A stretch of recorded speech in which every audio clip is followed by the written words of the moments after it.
এই শহরে সব আছে, প্রেম আছে, বিচ্ছেদ আছে, ভালোবাসা আছে, ঘৃণা আছে, ভালো লাগা আছে, মন্দ লাগা আছে, প্রয়োজন আছে, অপ্রয়োজন আছে, থাকা আছে, চলে যাওয়া আছে।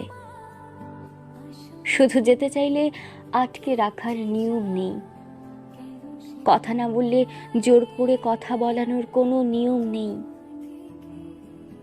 খুব বেশি মনে পড়লে খোঁজ নেওয়ার নিয়ম নেই, তার স্মৃতি ভোলার নিয়ম নেই, মন খারাপে তোমাকে পাশে পাওয়ার নিয়ম নেই। শহরে সব আছে, শুধু তুমি নেই। ভালো লাগাটুকু আছে, শুধু ভালোবাসার মানুষটা নেই। অনুভূতি আছে, অনুভূতি বোঝানোর জন্য তুমি নেই। সব আছে, শুধু তুমি নেই।